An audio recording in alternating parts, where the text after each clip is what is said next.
Guys, this is me Vikas and presenting you a new video को पसंद हो तो लाइक करें, कमेंट करें और शेयर करें। तो गाइड, आज का मेरा टॉपिक है हिंदी की ग्रामर। और ग्रामर में मैं आपको पढ़ाऊंगा रस। तो दोस्तों, रस क्या होता है? गन्ने का रस, आम का रस, अनार का रस, ये समझ रहे होंगे ना? तो कुछ हद तक सही भी समझ रहे होंगे। लेकिन हम अगर हिंदी की बात करें तो किसी भी कविता, कहानी और नाटक को पढ़ने, सुनने और देखने से जो आनंद हमें प्राप्त होता है, या ऐसा कह सकते हैं कि जो विशेष अनुभूति प्राप्त होती है, उसको हम क्या कहते हैं? रस। रस चार अंग होते हैं। रस के चार अंग होते हैं। स्थायी भाव, जो स्थायी रूप से हमारे हृदय में विद्यमान होता है। विभाव, अनुभाव और संचारी भाव। संचारी भाव आते और जाते रहते हैं। इनकी संख्या 33 बताई गई है। तो अब हम बात करेंगे रस के प्रकार के बारे में। तो दोस्तों, रस 10 प्रकार का होता है। नंबर 1 की बात करें तो श्रृंगार रस। श्रृंगार, जिसका स्थायी भाव रति होता है। जितने रस उतने स्थायी भाव। 10 रस 10 स्थायी भाव। श्रृंगार रस, जिसका स्थायी भाव रति होता है। किसी कविता, कहानी को पढ़ने सुनने से जब हम प्रेम की अनुभूति होती है तो वहाँ पे श्रृंगार रस पाया जाता है। लाली तेरे लाल की जित देखूं उत लाल। लाली तेरे लाल की जित देखूं उत लाल। लाली देखन मैं चली मैं भी हो गई लाल। ये इसका उदाहरण है। नंबर 2 पे जो रस आता है उसकी बात करते हैं, हास्य रस। हास यानी हंसी, इसका स्थायी भाव हास होता है। कहा बंदरिया ने बंदर से चलो नहाओ गंगा। कहा बंदरिया ने बंदर से चलो नहाओ गंगा।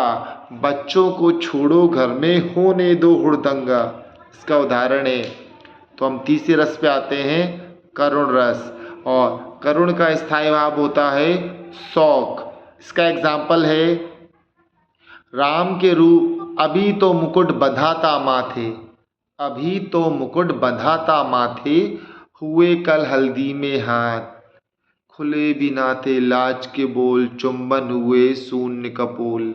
हाय रुक गया यही संसार, बना सिंदूर अंगार। अर्थात जिसमें शोक होता है वह करुण रस होता है। नंबर 4 पे जो रस है वो है शांत रस। शांत का मतलब होता है निर्वीर, जब हमारा हृदय द्रवित हो जाता है। इसका एग्जाम्पल है, राम नाम के हीरे मोती में बिखराऊं घड़ी घड़ी। लूटन वाले लूटेंगे मैं शोर मचाऊं घड़ी घड़ी। अब हम 5 की बात करते हैं, भयानक रस, जिसको देख के हमें भय होता है, जिसका स्थायी भाव होता है भय।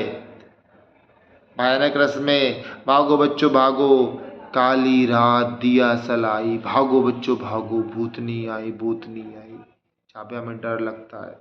फिर होता है अद्भुत रस। अद्भुत का मतलब होता है विस्मय, यानी किसी चीज़ को देखकर हम सरप्राइज हो जाना।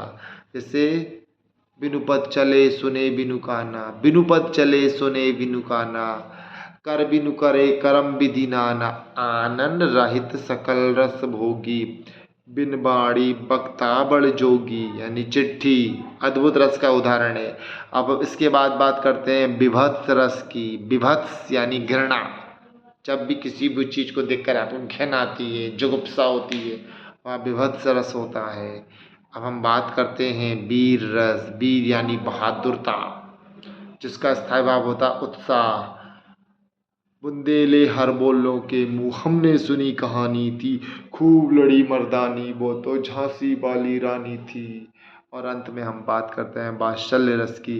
वात्सल का मतलब होता है बत्सल, एक माँ का अपने बच्चे के लिए प्यार। मैया मोरी मैं नहीं माखन खायो। तो इस प्रकार ये वात्सल रस होता है। तो अगर आपको अच्छा लगा हो तो कमेंट्स करना, लाइक करना और ज़्यादा से ज़्यादा शेयर करना और सब्सक्राइब करना ना भूलना, और बेल आइकन ज़रूर दबा देना नए नए वीडियो के लिए। Thank you guys.